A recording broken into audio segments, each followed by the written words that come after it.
읽겠습니다. 빌립보서 2장 25절 한 절 말씀입니다. 신약성경 320페이지에 있습니다. 빌립보서 2장 25절 말씀 찾으실 줄 알고 제가 봉독해 드립니다. 그러나 에바브로디도를 너희에게 보내는 것이 필요한 줄로 생각하노니 그는 나의 형제요 함께 수고하고 함께 군사된 자요 너희 사자로 내가 쓸 것을 돕는지라. 아멘.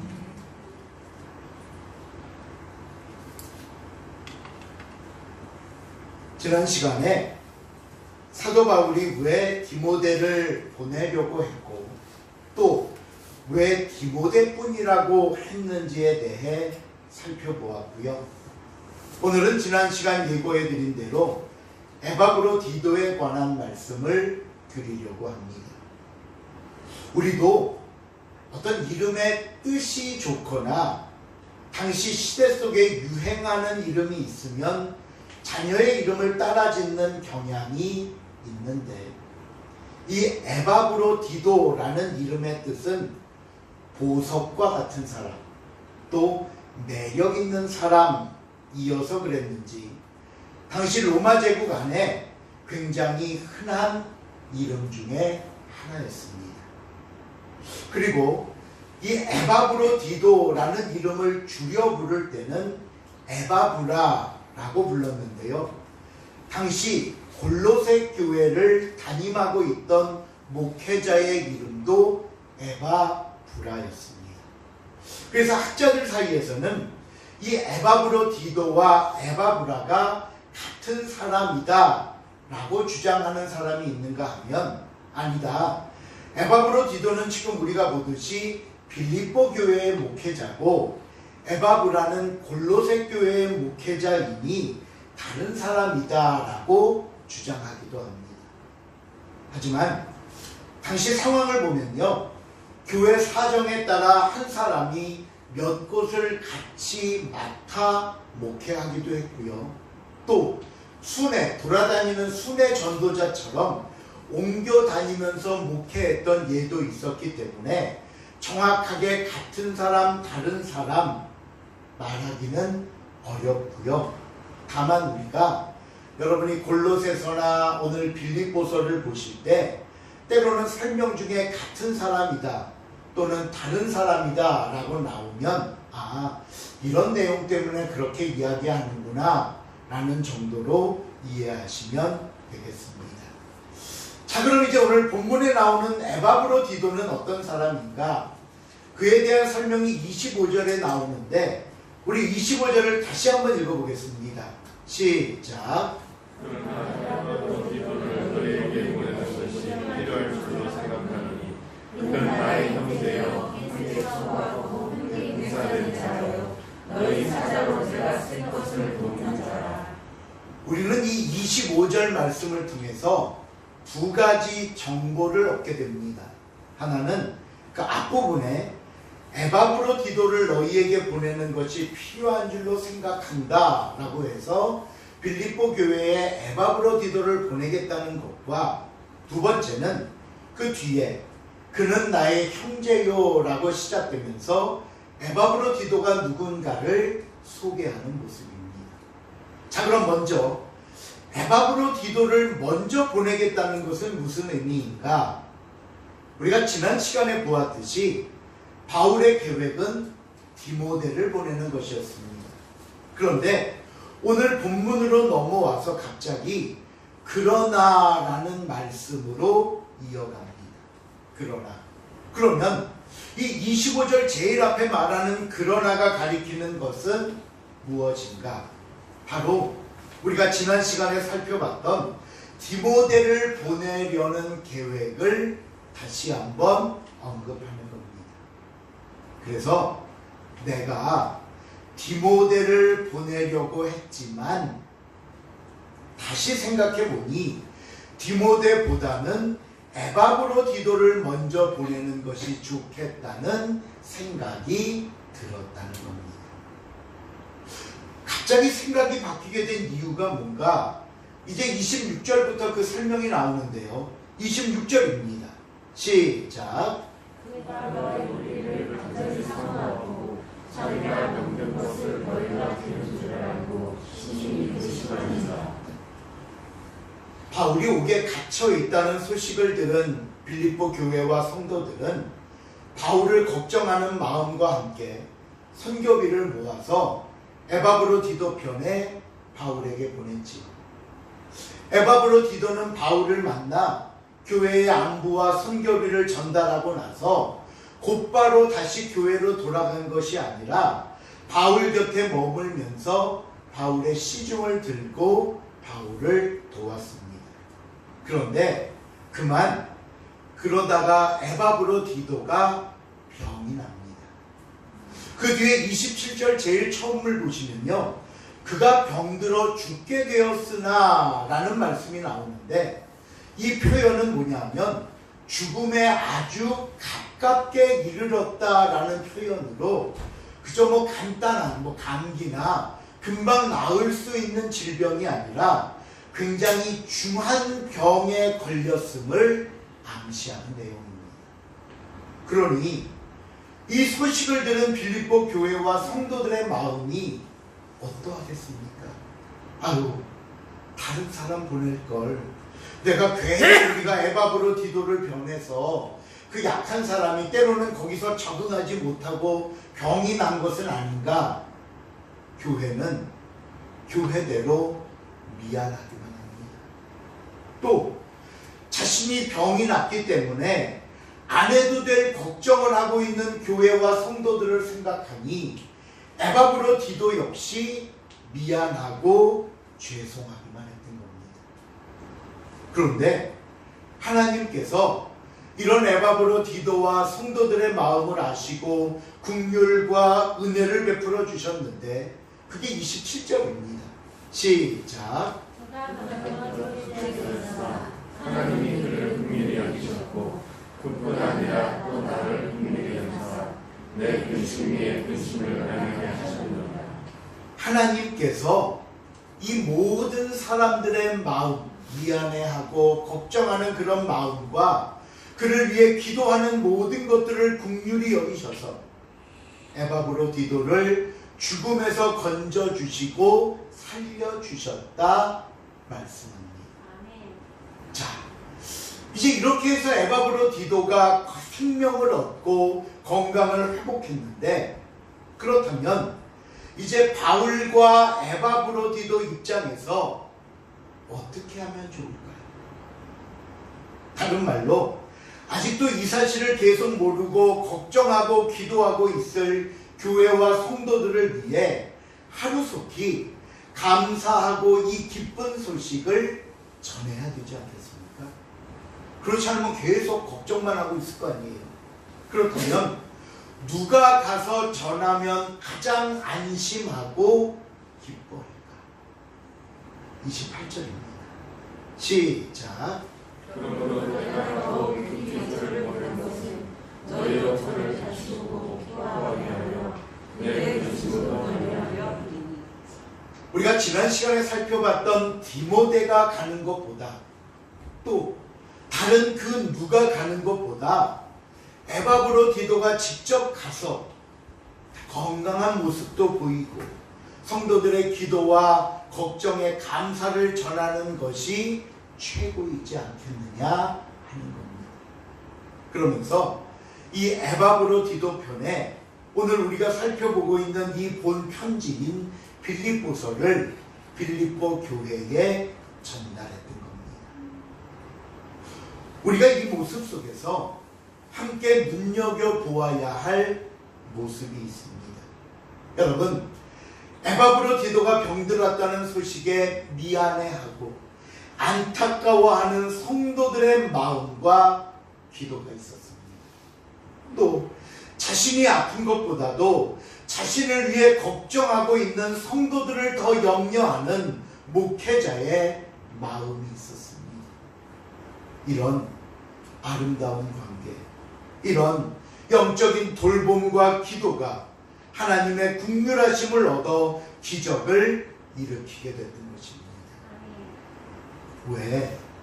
사도 바울이 한마음 한뜻을 강조할까요? 모든 사람들의 마음이 다를 수 있다는 것 몰라서가 아닙니다.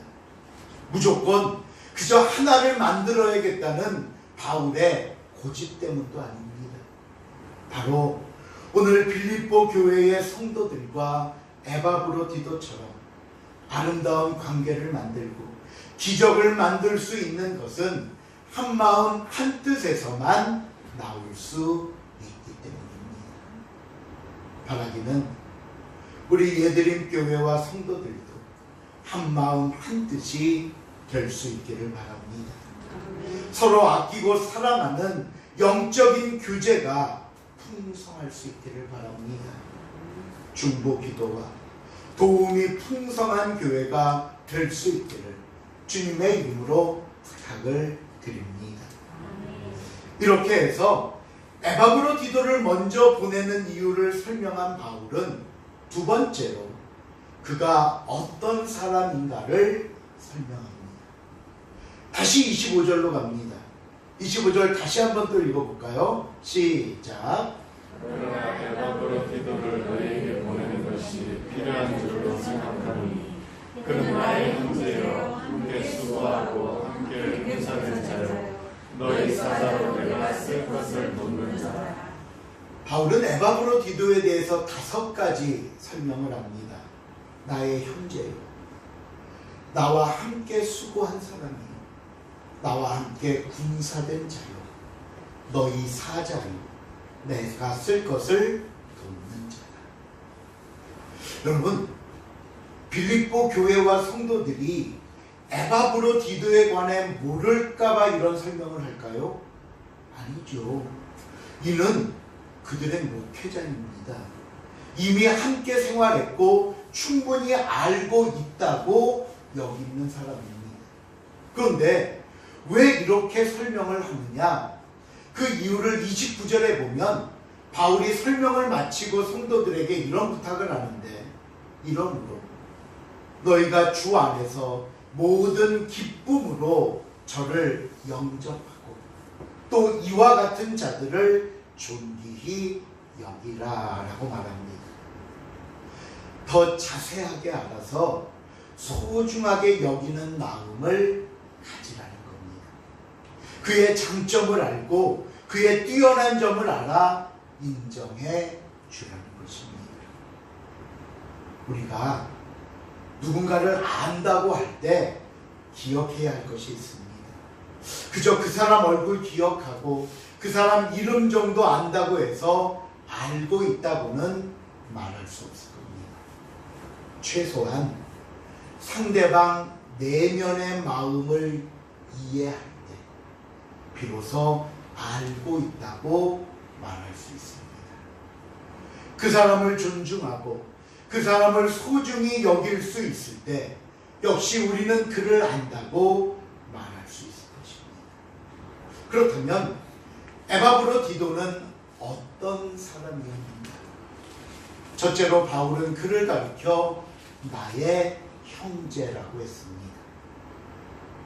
우리는 하나님을 아버지로 모시고 살아가는 하나님의 자녀들입니다.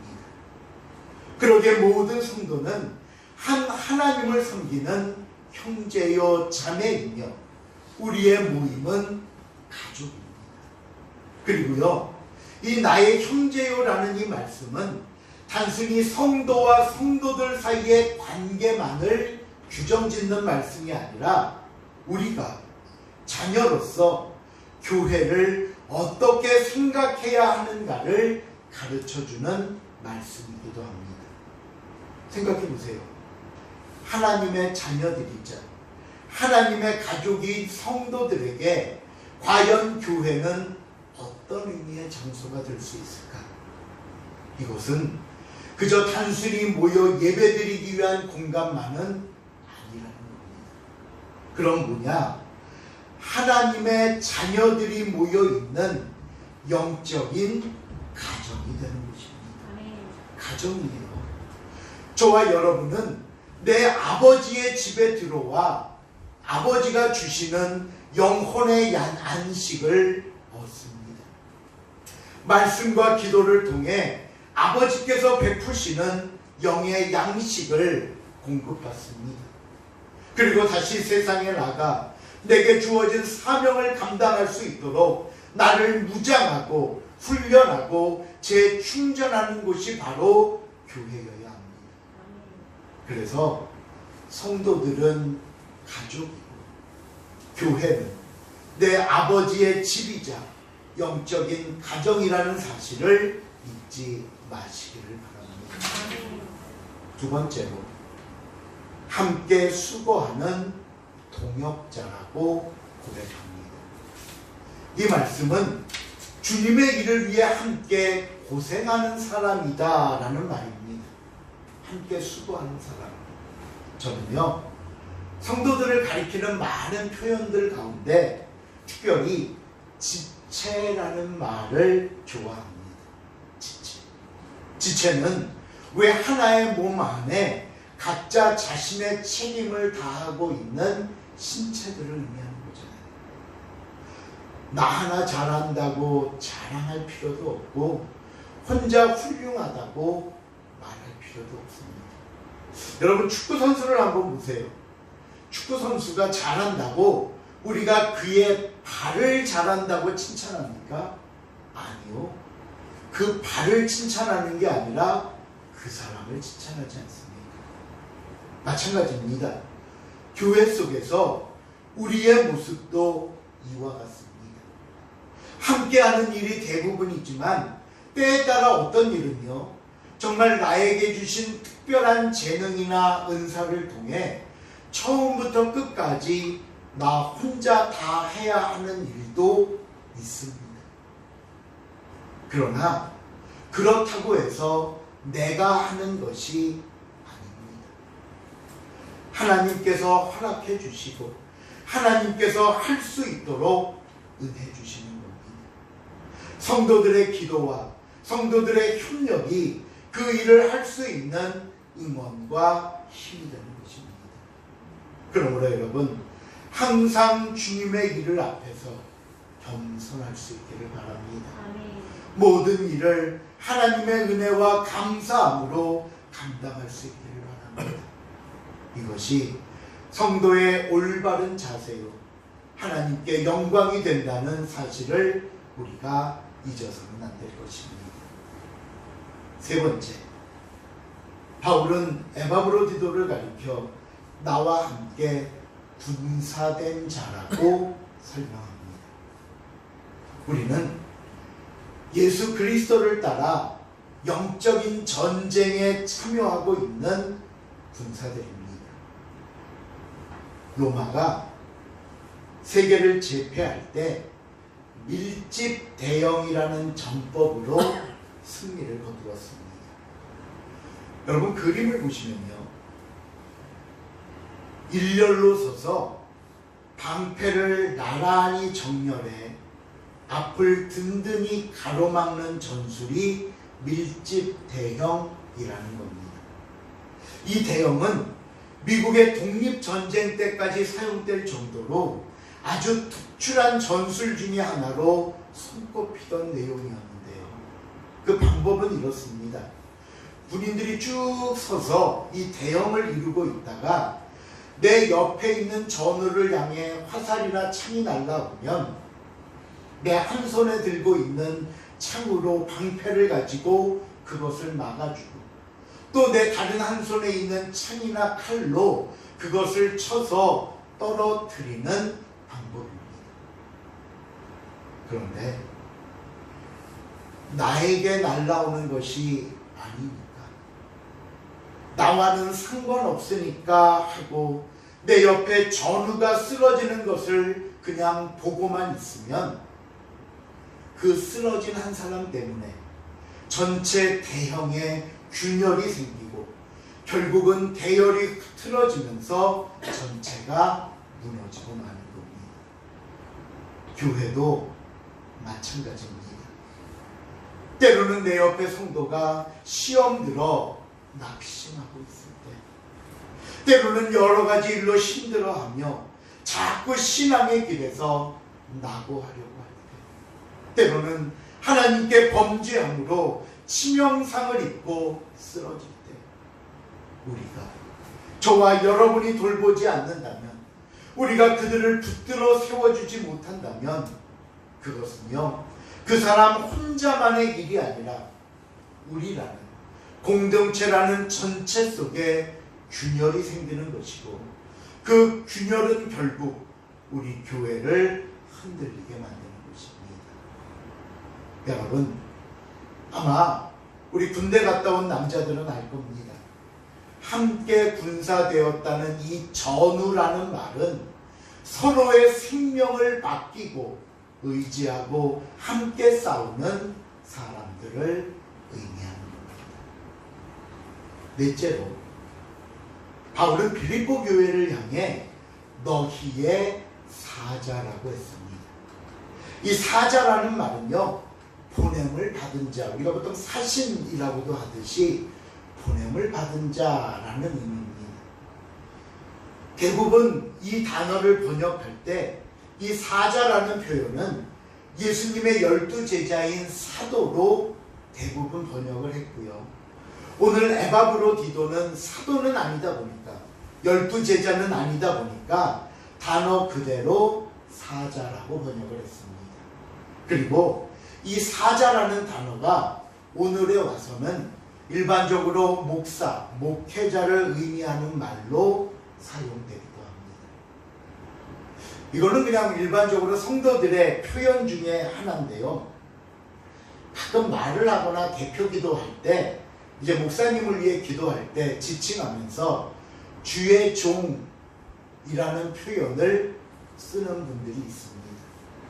그런데 한편으로는 이제 주의 종이라고 하다가 목사님을 종이라고 하기는 좀 그랬는지 주의 종님이라고 붙이더라고요.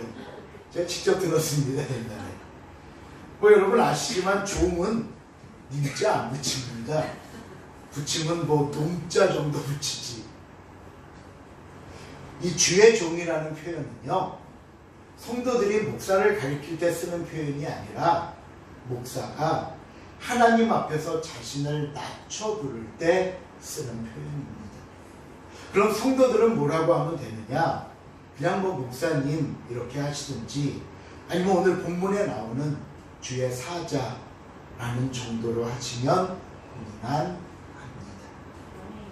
마지막 5번째로, 바울은 에바브로디도를 가리켜 나의 쓸 것을 돕는 자라고 했습니다. 바울이 이 나의 쓸 것을 돕는다고 할 때, 이 돕는다는 말은요, 세상의 방법으로 도움을 준다는 의미의 표현이 아니라 하나님을 섬긴다고 할 때 사용하는 예배적인 의미의 단어를 사용했습니다. 그러면서 자신의 쓸 것을 도운 교회와 성도들의 행동을 가리켜 너희의 그 도움은 마치 하나님을 섬기는 것 같이, 하나님께 드려지는 예배와 같은 마음으로 드려진 거룩한 섬김이라고 표현하고 있다는 겁니다. 우리가 나중에 뒤에 가서 다시 보겠지만 그걸 빌립보서 4장 18절을 한번 봅니다. 18절 시작. 나가 풍족하니 이는 받으실 만한 향기로운 제물이요 하나님을 기쁘시게 하는 것이다. 바울이 이야기하죠.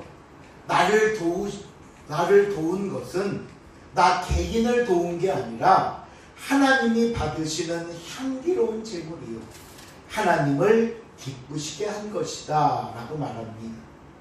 여러분, 바울이 자기 도왔다고 이렇게 설명하는 거 아닙니다. 앞으로 계속해서 끊이지 않고 잘 부탁한다고 이렇게 말하는 것도 아닙니다. 바로 성도와 성도들의 관계가 앞에서 말씀드린 대로 하나님 아버지 안에 있는 관계이듯이 성도들 사이의 섬김, 돌봄, 기도와 사랑 역시 하나님을 섬기듯 하나님을 예배하듯 같은 마음과 행동으로 나누는 거룩한 섬김이라고 우리에게 가르쳐줍니다. 마태복음 25장 40절을 보면요, 예수님이 이 섬김에 대한 비유로 이렇게 말씀합니다. 임금이 대답하여 이르시되 내가 진실로 너희에게 이르노니 너희가 여기 내 형제 중 지극히 작은 자 하나에게 한 것이 곧 누구에게 한 것이다? 내게 한 것이다. 여러분, 교회에 드리는 것은 하나님께 드리는 겁니다. 성도를 대하는 것은 하나님께 드리는 마음과 같은 마음으로 하는 것이어야 합니다. 하나님이 받으시는 줄 알고 섬겨야 한다는 사실을 여러분 기억해 주시기 바랍니다. 말씀을 냈습니다. 바울은 에바브로디도를 빌립보 교회로 보내면서 이는 나의 형제요 동역자요 함께 군사된 자이기에 너는 그를 대할 때 귀한 존재로 존귀히 여기라고 부탁했습니다. 부디 이 아름다운 관계가 저와 여러분 속에도 넘쳐날 수 있기를 바랍니다. 우리는 하나님을 아버지로 모시고 사는 형제요 자매이며 가족입니다. 우리는 예수 그리스도를 함께 섬기는 동역자들입니다.